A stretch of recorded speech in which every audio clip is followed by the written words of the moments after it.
Okay, so good morning, good afternoon, everyone. Greeting also to those who will see us later, because as you know, the session will be recorded, will be shared on our YouTube channel. Thank you for sharing this time with us. It is a pleasure for us to have Dr. Ricardo Vargas here today. He is possibly one of the world's more recognized figures in project management, and need no introduction, but it is worth recalling some of his accomplishments. Ricardo Viana Vargas is a Brazilian engineer, author of more than 15 project management books, and executive director of Brightline Initiative. Ricardo has been a member of the Project Management Institute since 1997 and former PMI Board of Directors. Ricardo also shares his expertise and passion with millions of professionals around the globe through his 5-minute podcast since 2007. Although we are used to the different modification of PMBOK to adapt it to our reality, the recent change of focus of PMBOK 7 has made it difficult for many of us to understand and adapt it to our day-to-day. If there is something Ricardo is known for, it is for his ease in transferring knowledge to the audience and for his way of summarizing and explaining the differences between PMBOK's version in a graphic and didactic way. Hopefully today's webinar will help you to all assimilate the change in our PMBOK, and it will be a great opportunity to learn with Ricardo and share with him this great class. So Ricardo, thanks again for being here today. Please make yourself at home. Go for it. Gracias, thank you. I would love to be able to speak perfect Spanish, but you know, I would speak more Portuguese than Spanish. So this is why I decided to speak in English. If you have any questions, si ten una cuestión en español, puede hacer. Yo voy a tentar lo mejor para responder, okay? So today I want to share with you, I know that many people are struggling to understand the PMBOK guide, and many of you had the chance to see the videos I published for many, many years around the PMBOK, trying to help people to understand what is the guide about and what are the main changes. What we can see is that the guide today is, I would say, quite different from the previous versions. Most of the previous versions that we saw, they were, I would say, incremental changes. One session a little bit better than the other, a little bit more complete. But then the 7th edition came very different. And being honest with all of you, when I saw for the first time, I said, this is so different because I need to identify an image that could translate what is this new PMBOK guide. And the only image that came to my mind was the concept of an umbrella. And this is the underlining concept I want, because if you understand what I want to say here with the umbrella, you will understand clearly what is the intent that PMI put in the PMBOK 7. When we think about an umbrella, what comes to our mind? It comes to my mind, one, something that protects other things. So for example, if you have an umbrella, and down this umbrella, you have other methodologies. So one thing that all of us saw on the previous editions is that people said, oh, this PMBOK is not related to, for example, to Agile. It does not address Agile. So this PMBOK 7th edition address Agile and address everything else that could come after for example, if someone released something in the future. So the best way is that the PMBOK 7, and this is the first concept, does not replace the PMBOK 6th edition, does not replace it. You can use the PMBOK 6 with the PMBOK 7. You can use Prince with the PMBOK 7. You can use ITIL with PMBOK 7. You can use SAFE. You can use whatever you want. If something is created in the future, your approach here, it will be under this umbrella. And why this? Because the guide today is based on principles and performance domains, and not on process. This is the main difference. So it's principles and performance domains. So basically, if you take a look on that umbrella, and if you flip the umbrella, look to me, flip and look from the top. So just to give, this is, I'm looking from the top, the umbrella, okay? This is the cable, and this is the central part, and this is the external part, okay? What you can see an image like this, In the center, you see two names, PMBOK Guide 7th edition and the Standard for Project Management. So let's stop here.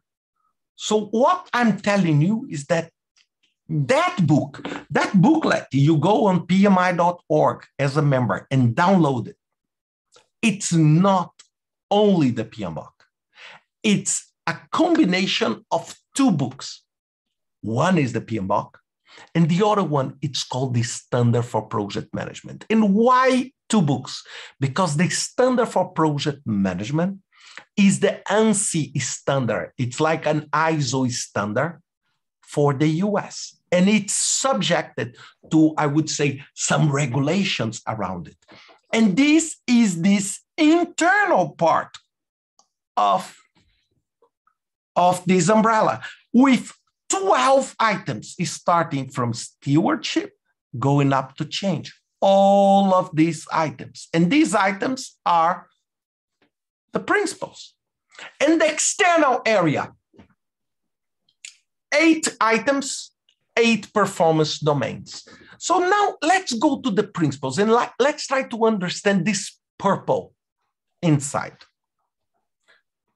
So the principles I will explain to you now, they are 12, and I'm explaining them from the order they appear in the guide. One important thing is that none of them is more relevant than the other. There is no sequence, and I'm not saying that these items, stakeholder, is more valuable than system thinking. They all happen together at the same time. And principles, they guide behavior. And they are not a process. They are not like inputs, tools, and techniques and outputs, but they are behaviors. And they are, I want to say to you is that they are very easy to understand, but very hard to apply because they need some internalization. So let's start with the first one. So what is stewardship? What is stewardship? Basically, stewardship means that you are diligent, respectful, and caring steward. Let's translate this. You are a responsible adult. You follow the rules, you follow the law, you avoid conflict of interest, you are ethical, and you behave defending what is the best interest for your organization. That's it. Simple like that. Means you are honest, you inspire trust, you follow the rules, you care about other people. This is exactly stewardship. And this is why when I prepared this, I did this drawing with a hand and a plant. I mean, you care about your project, you are responsible, you make all the decisions in the best interest of your organization. This is stewardship. This is taking care. You are committed to deliver the value. So when you are a good steward, you care about the benefits. For example, if there is a conflict of interest between you and your project will always take the precedence. First principle. The second one, it's team. It means that a good environment to deliver better projects, it's an environment where collaboration is the key, where people collaborate, where people work together as a team to collaborate. And this is where aspects like culture, like roles and responsibilities, they take place. They take place. So, for example, the way the team collaborate is part of the culture of that team and that organization. And what I want to say here is that this does not mean friendship. We're not talking about being nice to the others. Of course, you should always be nice, but when we talk about teams, we are talking about create an environment where people work together, delivering what is the best for the project. And culture will always affect the way the team works together. Always, absolutely always. The way the organization, for example, recently I'm talking a lot about the Netflix culture, for example. And Netflix culture affects the way Netflix employees work. A government culture affects the way that the government employees, they operate and they work. So this is very, very much related to cultural aspects among the team members. This is the second one. The third one is a stakeholder. And I want to stop here because I'm sure for those who saw the PMBOK 6th edition, you may think stakeholder is a knowledge area of the PMBOK. Stakeholder is a principle, and you will see soon that stakeholder is also a performance domain. So you may say, are all the three the same? No. Here, stakeholders is all about behavior. It means you engage stakeholder. So what is important here is that you take actions to make sure that you engage stakeholders as individual, as group, and as organization. And you understand that some stakeholders may oppose, some stakeholders may support, but you need to engage them. This is what will create a positive environment. It's not managed, it's not manipulating, it's not disregarding, it's engaging. And because all the time, what is proven now is that stakeholders exercise a massive influence in your project, a massive. And if you do not engage them, you will have a lot of problems because miscommunication, because increased risks, because they will start to opposing. So this is why you need to create things that will help. When I go to the performance domains, you will see examples of things that you can do to help you to deliver this principle. Remember, principles are behaviors, always. Principles are not actions. Principles are behaviors that you should develop in your team and your organization. The fourth one is, this one is for me, I would say, I don't want to say this because otherwise you may think differently. This is one of the most relevant and the most, I would say, useful today.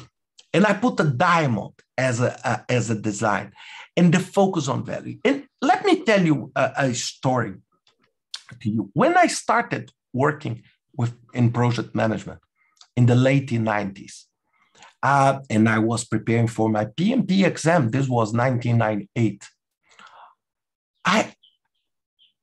I said, what is a successful project? And a successful project at that time is the project delivered on time, on budget, within the scope, and respecting the quality. And scope and quality, you can combine them into one, and then you have this triangle. This was, for me, the real meaning of a successful project. However, at that time, who defined if the project is a good idea or a bad idea? At that time, it was the responsibility of the sponsor or who asked me to do the project. I was just a deliver professional. I take their ideas, I deliver the results. So what happens today? Our profession increased dramatically in value because now we are not only concerned about delivering on time, on budget. No, we want to deliver the right things. It's to do the right things right. It's not just do right, but you need to do the right thing. If I'm producing something that does not add any value to my organization, why I should be doing it? And this is absolutely the central piece of Agile and the central piece of the PMBOK 7. You only continue the project if you are delivering the required and expected value. That's it. Done. And when I talk about focus on value, I'm talking about outcomes. I'm talking about business results. I'm talking about benefits. If you're developing a software and you release to your customer and nobody uses it, what is the relevance of your software? No relevance. Because you need to deliver something that add value to your business. And this is exactly what we are talking here. So it goes above and beyond a simple delivery. One thing that I learned when I started studying about value, I read the book, The Goal, a Meta, from Elianu Goldratt. And Goldratt is the father of critical chain. And he has a sentence that is incredible. He said, the first thing you need to do when you are inside a hole, a buraco, quando estás dentro de buraco, es parar de cavar. Stop digging. Stop. If your project does not deliver value anymore, it's your duty of care to kill the project. Did you see how strong is what I'm saying? So the time your project does not deliver value to the organization anymore, or to the society, or whoever is your main stakeholder, the project should not continue. It continues only when it delivers value. And this, for me, is a central piece and a very different concept from what was a project success 25 years ago. And this is, if any of you listening to me, if any of you is thinking about doing the PMP exam, please rest sure that many questions will come from this piece here on how you address and what is important to address value in the organization. Most of the time, people manage projects without knowing what is the outcome or the business benefit. People think that they don't need to worry about that. And it's the opposite with this new PMBOK. The fifth one is system thinking. Best way to explain to you, system thinking. Imagine a pan on a stove heating food, okay?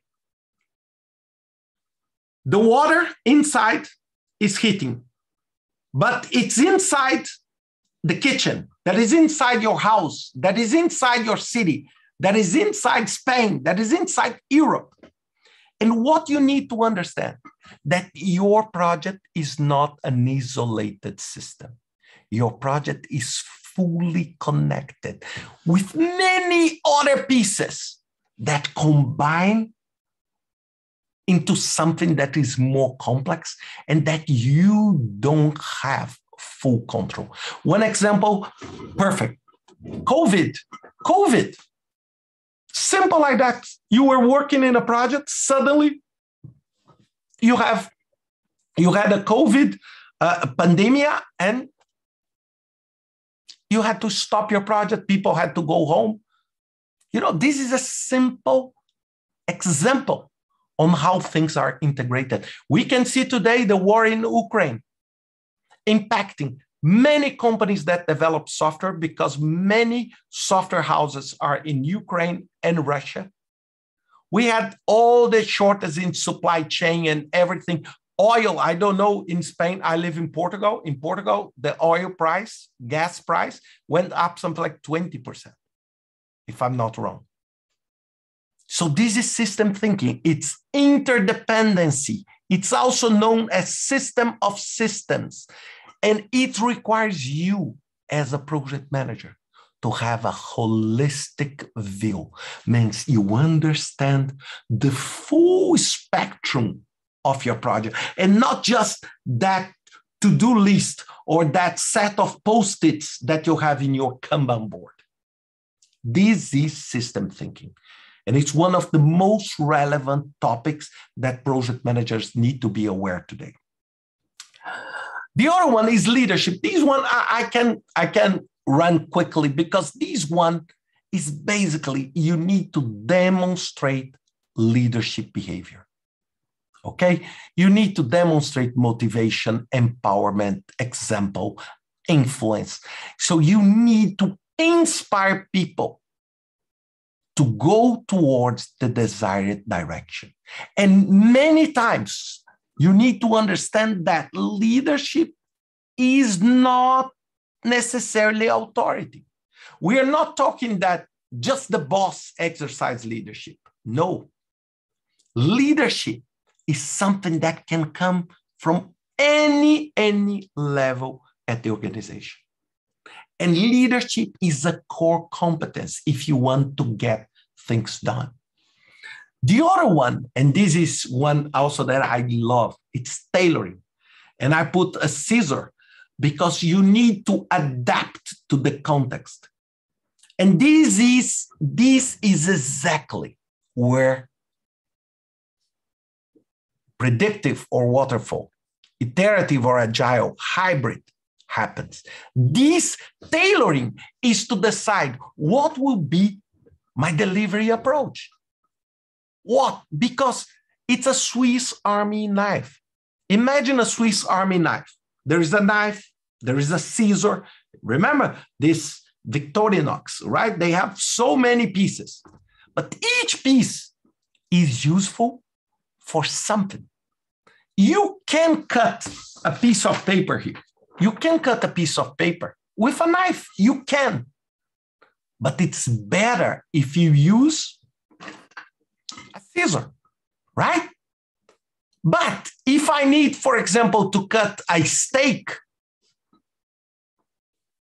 maybe the scissor will not work. And this is tailoring. It's to avoid, and this is one thing that hurts me most, is this concept that people have that one size will fit all. No, PMBOK 6th edition is not useful to all projects. Like Scrum is not useful to all projects. This is why, for example, if you want to develop your career as a project manager, you need to understand these different tools. This is why, for example, many years ago, I did the PMP, but I did SAFe, I did Prince, I did Scrum, and everything else, because I don't know, each case, I will use a different method, a different set of tools. And this is tailoring. It's to know that there is no best methodology. There is only a right methodology for any specific case. This is one of the biggest challenges, because many times people, when they like one method, they think that that method must fit in all possible circumstances. And this is not true. For example, I still work a lot with predictive. Why? Because most of my work is in capital projects. And I cannot produce an MVP of a runway of an airport.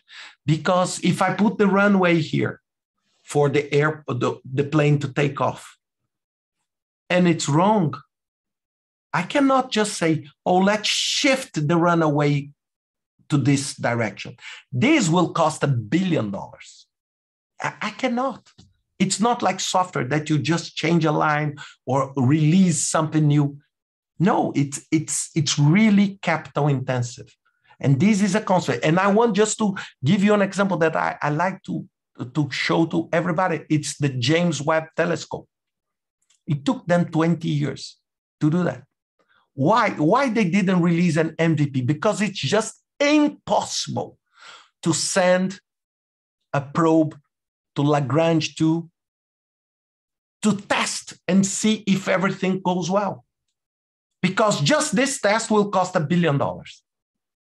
This is exactly why we are talking about tailoring here. The next one is quality, is to make sure that your project will satisfy the needs of those engaged in your project. Quality has a very wrong perception many times, because if I ask you, for example, to help me to say, Ricardo, which car has more quality? I would say a Fiat, a basic Fiat, or a Ferrari.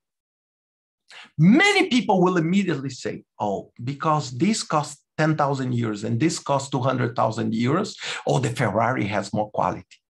But quality for what? If you have a farm, and you need to use the car in a farm, probably Ferrari is the worst possible option. So you need to understand what is the need.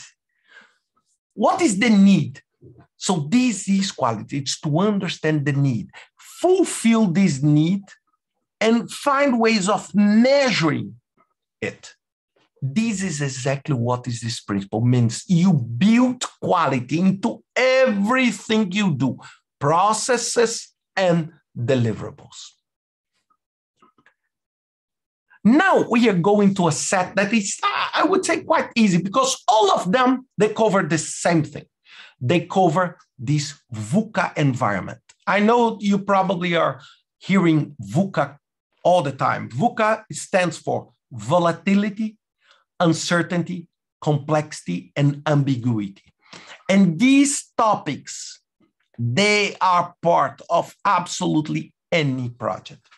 And you need not to avoid complexity or to avoid uncertainty, but you need to learn how to navigate complexity, because this is a reality. This is a reality. And why I decided to put a ship here? For two reasons. The first one, navigation, and then the ship. And second, because of the Suez Canal incident we had last year. If you remember, one ship, one single ship in the Suez Canal that is 300 meters wide, 300, blocked the canal. That created a choking point for 10% of the global trade. Suddenly, 10% of all goods moving around in the country, they could not pass. Do you have any idea of what is that? Imagine the complex 300 meters. This is nothing. This is 2.5 blocks. So this is the concept of complexity. And we are living in a world that is so complex. We don't know exactly how COVID will unfold. Probably today we know better than 2 years ago, but we still don't know. Portugal was supposed to remove the mascarillas on April 1st.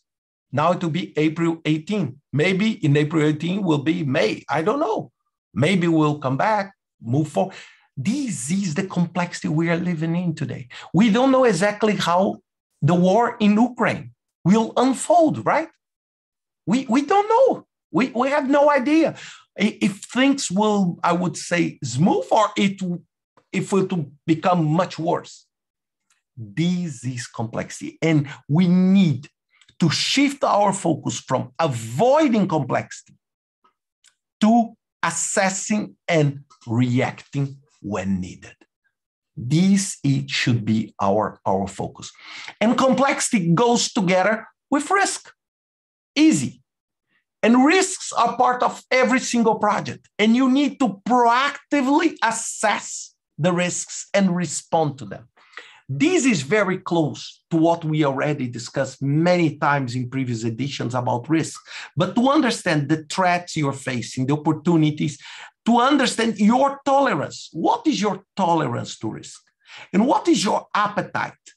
Are you willing to trade more risks to better results or not?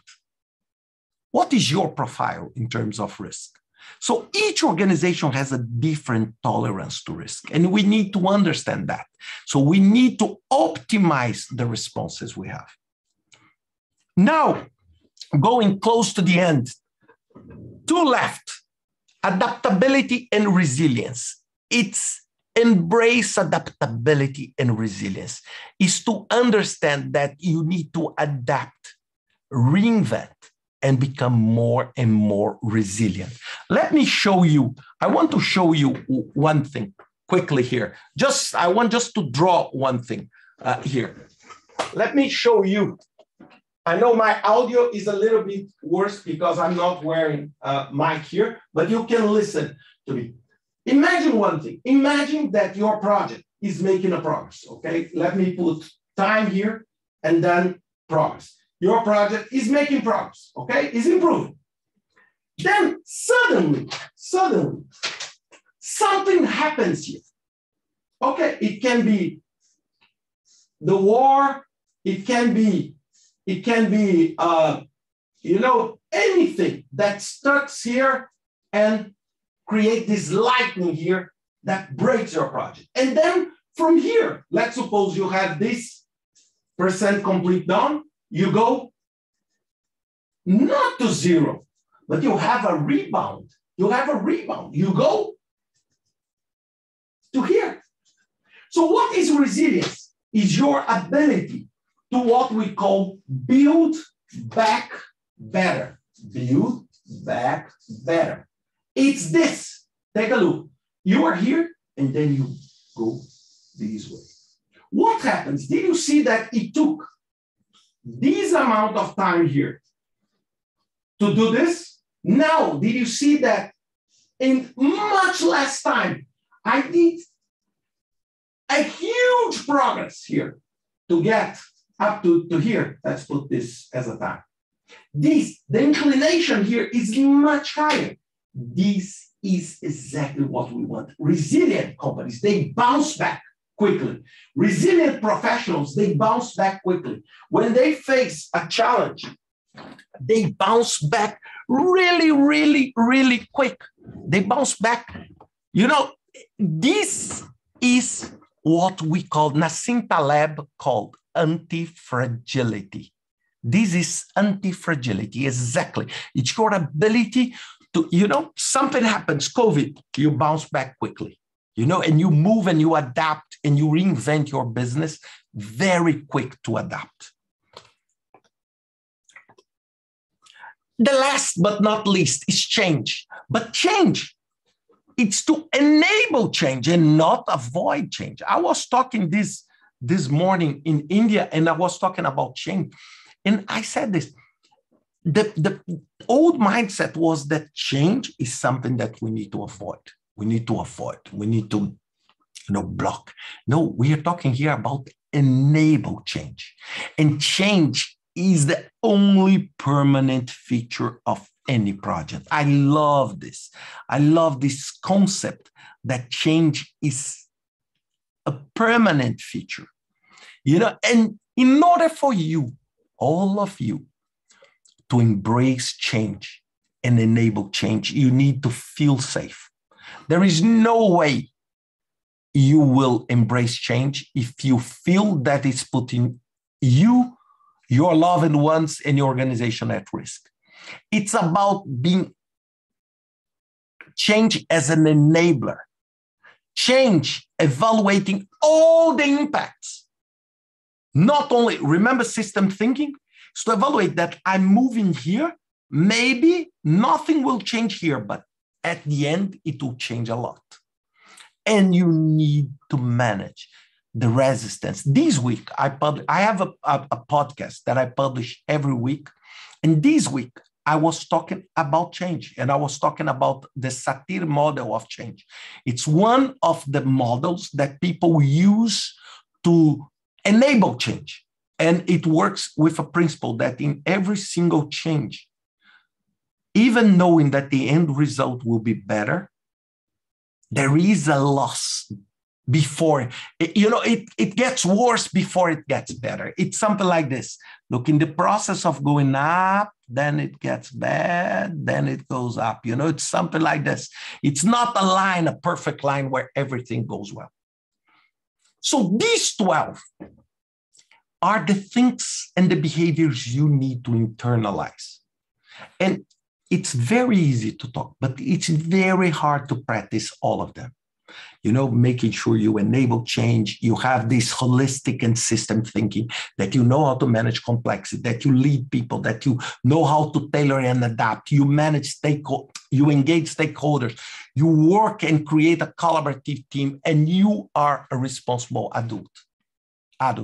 And this is exactly what is about the principles. Now, what is the performance domains? The performance domains are basically simple answers that the PMI decided to give in order to fulfill that 12 principles. In order for you to demonstrate that behaviors, what you should do. And the best way to explain is that you look each of these 8 items: stakeholders, team, development approach and life cycle, planning, project work, deliver, measurement, and uncertainty, as small booklets. Think on that as small books. Imagine that the PMBOK is nothing more than 8 smaller books. And each book covers a specific topic. The book on stakeholder talks about the activities that you should do to make sure you engage the stakeholders. It's something like you have the 2x2 matrix where you talk about power and interest, low power, high power, low interest, high interest. And these group here are the powerful with a lot of interest. You need to keep them close. This other group here, just changing the color, this other group, they have high power, but low interest. You just need to keep them happy. Because they are so powerful, if they are not happy, they will create trouble. These ones, you need to keep them. Let me just change here to a better. This one, you need to keep them informed. Happy is the green one, informed is the blue one, because they have a high interest in the project, but they don't have too much power, but you need to keep them informed because they will help you to motivate towards the direction. And the white one means you do nothing, means they have low interest and low power to influence that project. Most of the time, the stakeholders here, you just don't do anything special to manage them. So this is exactly what we are talking. I gave this just as an absolutely simple example. There are much more sophisticated ways for you to engage stakeholders, but this is just what is covered there. So when you hear that, when you read that, you will see a lot about interest, about influence, about how do they change during the project. And this is exactly what is in this first part of the performance domain stakeholders. The second one is team. Team is all activities related to the responsibilities of the members. All aspects of roles and responsibilities. For example, if you are making a responsibility matrix, you do it here. You do it here. All aspects related to culture. All aspects related to leadership principle, to the leadership principle. Remember, principle number 5. All aspects of emotional intelligence, critical thinking, motivation, shared ownership. All of this is on this team aspect. So when you read the concept around teams on the inside the PMBOK, you will see this clearly. The next one, this one is super relevant.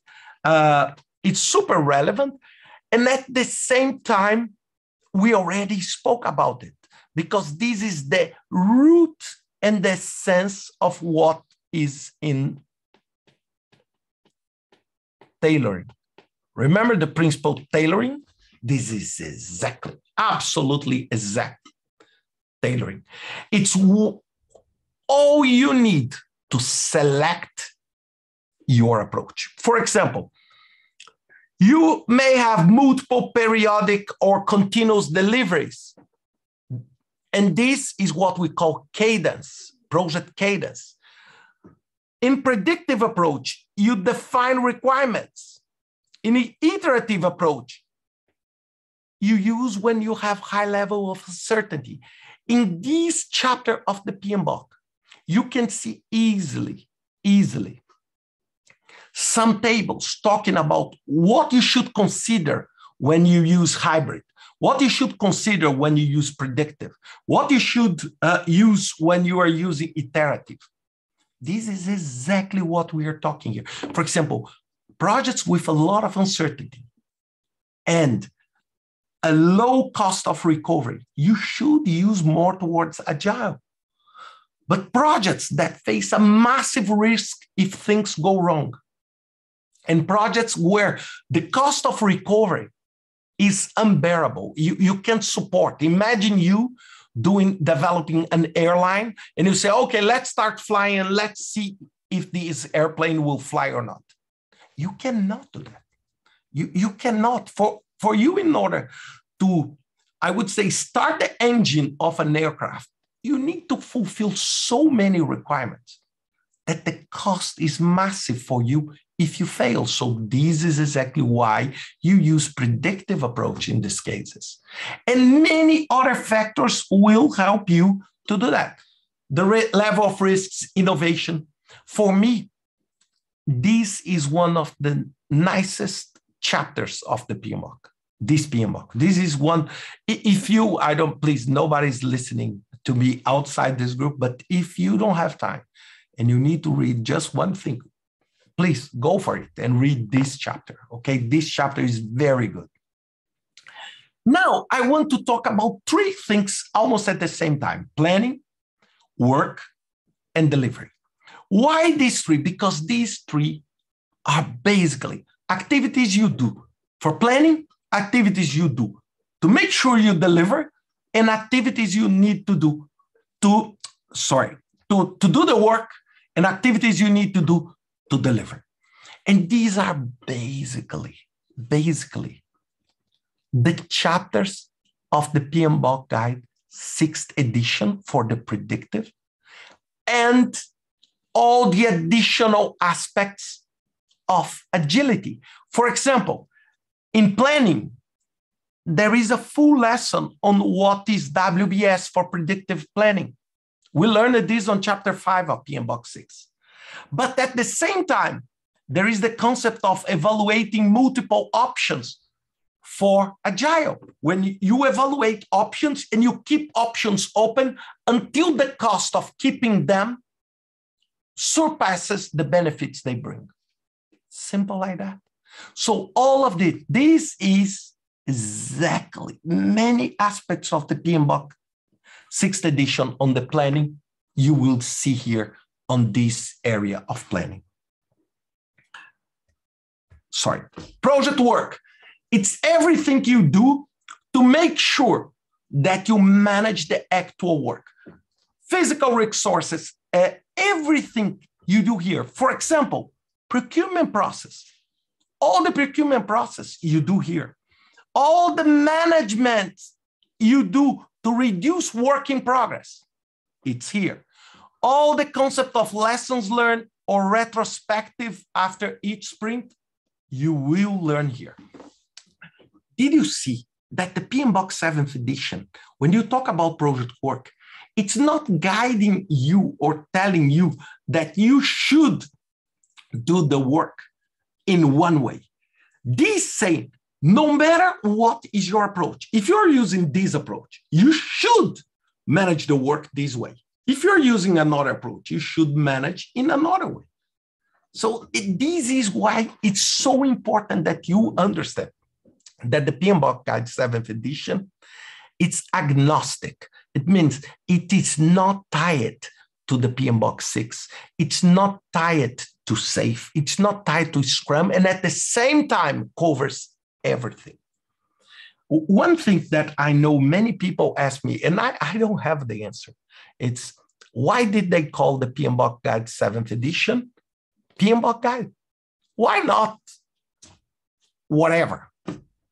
Principles. I don't have the answer. I don't have, probably because PMBOK was very popular, the name. But it's very important that you understand that the PMBOK Guide 7th edition does not go against anything, any approach you may use to your project. If your company has a approach to deliver projects, it can be a mix between Lean, Kanban, Agile, Prince, whatever. The PMBOK, that 12 principles will work. Imagine one thing. There is no method that they will say, oh, you can be irresponsible. That's fine. You don't need to care. You don't need to manage complexity. You don't need to work as a team.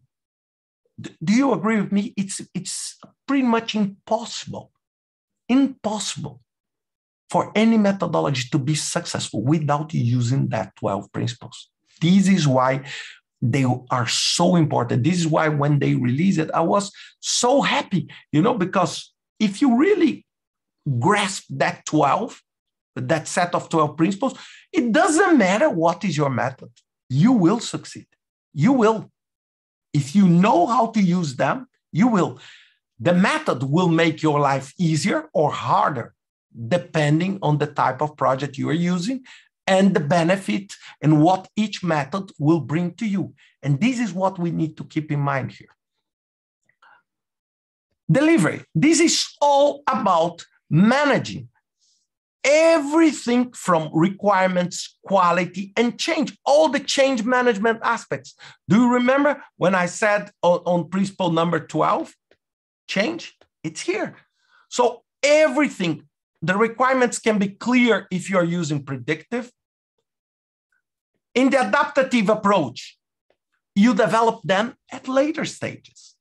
So all stakeholder acceptance, all satisfaction of stakeholder is here. All the concept of fail fast and learn fast, it's on delivery. Now going to the two final ones, measurement. Measurement, easy. No matter what you do, you need to measure. This is where one of the things I really love here, it's imagine in the same chapter, people talking about KPIs, OKRs, and earned value. So earned value, that is very typical for a predictive approach, very useful for predictive. At the same time with OKRs, that is very much a lean, agile way of measuring. So did you see in this chapter, when you go to the PMBOK and turn the pages, you will see both. You will see Kanban, you will see dashboard, at the same time, KPIs and earned value. And this is exactly what is the intention here. It's if you want to be a good project manager, you know that there are different ways of measuring things. And you need to identify what is the best way for you to measure your project and to measure the business outcomes and the value of your project. And last but definitely not least, uncertainty. Uncertainty goes together with navigate complexity, adaptability and resilience, change, risks, and system thinking. 5 principles will go close here. They are all related to the VUCA. PMI does not use VUCA. You don't see the term VUCA inside the PMBOK. I don't know why. But everything that it's mentioned aims to address this VUCA environment. Everything. So critical, early warning systems. How do you manage? How do you manage risks? How do you do environmental scanning? Okay, environmental scanning. All the risk knowledge area of the PMBOK is related to that. And one important and final thing, they say that uncertainty is not necessarily bad, okay? It's not. It's not. Uncertainty can bring a lot of new opportunities for your project and for your business. You just need to make sure that you are addressing all these aspects and you are not taken by surprise all the time because of this uncertainty. With that, okay, we saw, of course, this is very quick. I tried to give here an overview, but what are the 3 takeaways that I would be very happy if you understand and take home with you? First, the PMBOK 7th edition does not replace the 6th edition. Second, the new guide is an overarching set of principles that are applicable to any delivery method. And I reinforce any, okay? It's not for one specific or another, but it's for any of them. And third, it expands the reach of the concepts to all different delivery methods. For example, when you see the PMBOK Guide 6th edition and you go there, at the very beginning, you see that the PMBOK Guide is aimed to be applicable to most of the projects, most of the time. On the PMBOK Guide 7 and the set of principles, we are talking about all the projects, all the time, no matter the approach you use for it. One very final thing is that you saw that I use this graphic all the time. Probably I saw many of you already with it in hand. So I did this. This is Creative Commons, okay? I did this as a volunteer, okay?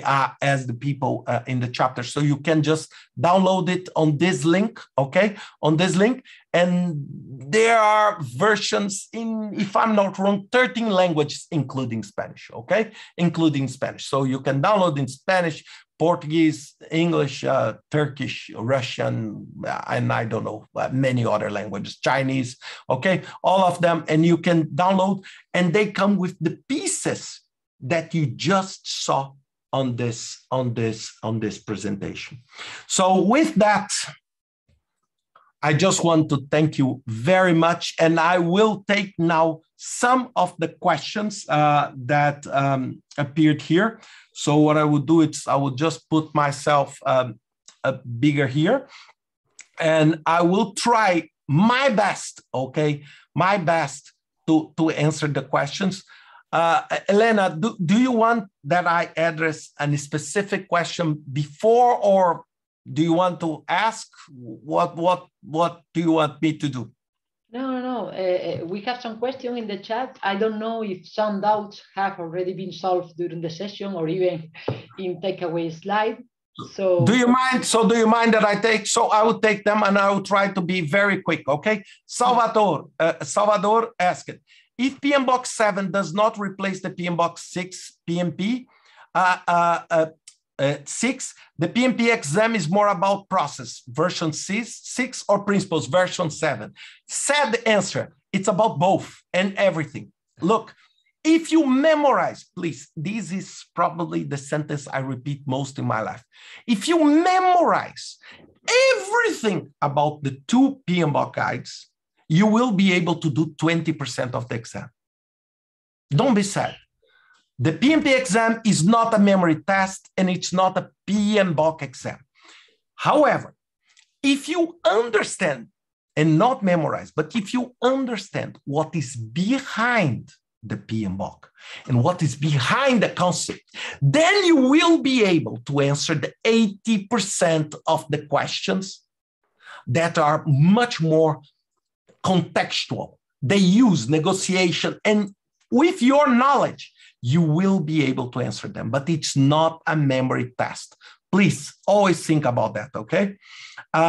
Jose Ignacio, if PMBOK 7 is like an umbrella that underneath support Prince or PMBOK, I have the feeling that then it could become very generalist framework. What do you think? Do you agree?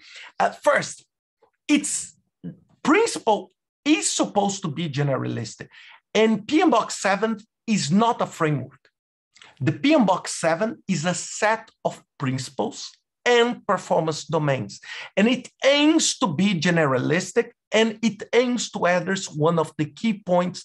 If you ask me, Jose Ignacio, if you ask me, what do I think are the key competencies of fantastic, competent project managers? Many of you will be disappointed by my answer, but it's human ability. It's the ability to communicate, to get people together, to navigate complexity, to work under stress. It's billion times more relevant than your ability to make a Gantt chart or to calculate the critical path. This is my personal view. This is why, for example, we are reinforcing that, because I work in the front line all the time. I was 5 years leading the projects at the UN. You know, many times when you put things on paper, it's great, but to take them out of paper and transform them in reality, it requires a massive human ability. And this is what misses many times. Many times people don't think. People don't think that these small aspects, you know, of communication, of managing stakeholders, they are relevant until they become a nightmare. Until they become a nightmare. And this is why I'm being, you know, every time people listen to me talking about project management, I say, if you don't have emotional intelligence, and if you don't have ability to move from fragile to anti-fragile, you will not succeed. You may have all possible credentials on earth, but you will not succeed in reality, because reality is brutally complex. And most on the human side, look what is happening in Ukraine now. So this is just an example. We are not talking just about a war. It's a war of information. It's, you know, everybody, the full world is waiting to see what one individual will behave. One single individual will behave. This is what we are living today. Okay, this is not, I'm not talking about the Second World War. I'm talking about now, okay? Thanks for the code. Okay, there is a big one here. Rosario, I know about stakeholder management and communication, but I think it's very difficult to put it to practice sometimes. The teams we have available are not always motivated or qualified. And there are some people who directly harm the project, but they are part of the company. They don't get to integrate into the teams. My question is, what can the PM do to get those people engaged to the project? Can a PM be decisive and diplomatic at the same time? Oh, Rosario, this is $1 million question, okay? Let me explain to you. First, these people that harm the company, or these companies that are slow pace, they are ready to be disrupted. What is happening today is that we have a lot of people changing things, and a lot of people completely afraid of those changing things. And, you know, if you try to resist because of fear and this, I'm not saying you specific, but if people, it's probably one of the worst options you are facing, because, many times companies are facing such a dramatic pressure that the problem is not you. The problem is that they will die. They will die because the disruption we are facing today in every single business is so massive that most of the people do not have the luxury or playing against. Okay. And most of the time today, what we see happening, Rosario, and this is, I see, all the time, is that these brilliant PMs, they just leave the company and they go to work somewhere else because they are such a scarce resource that everybody wants them. Did you see? I will post tomorrow on my profile on LinkedIn. Just today, BBC did a research about high-skilled workers and how their salaries is going up sharply. Why? Because there is a massive, companies knew that brilliant, competent people are very cheap comparing to what they put on risk when they have people working against them. And I'm telling, I know that this is, you may say to me, Ricardo, so come to my company and you see here is different. Yes, but if your company is different and your company is not moving, change your job. Just do that. I'm being brutally honest. Just find something else because this company will die. This company will die. And look, I worked 5 years at the United Nations. People thought that the United Nations were almost sacred. Nothing would happen to the UN. And look now. The UN is facing one of the largest crises in the whole history. UNICEF moving from New York because of money, because they don't have money, they cannot afford anymore. So did you see how things can become unstable very easily, very easily? And this is why you need many times to try to work together and bring these people together with you. Some of them and most of them will do, but some of them will not. And then you just need to move forward. Yeah, it's impossible because some people will still behave that this will never happen until it happens. Until it happens, right? I want to use another example. Until the day Russia invaded Ukraine, very few people believed that this would happen. Very few people. I'm talking not us. I'm talking leaders, okay? I'm not talking us, leaders that could influence that. Salvador, do you need to study PMBOK 6 to pass in the PMP or 7? You need to study both and a lot of other things, okay? Georgia, a question for later discussion. How to tell an investor that the project he's willing to develop is not worth to make it happen? You just say it. You just say it. What happens is that I'm an investor. I'm a venture capitalist. And most of the time, what do? You create small tests. You invest one and you see what happens. Then you invest 2 more and see what happens. Then you invest 3 more and see what happens. You don't invest $1 billion and see what happens.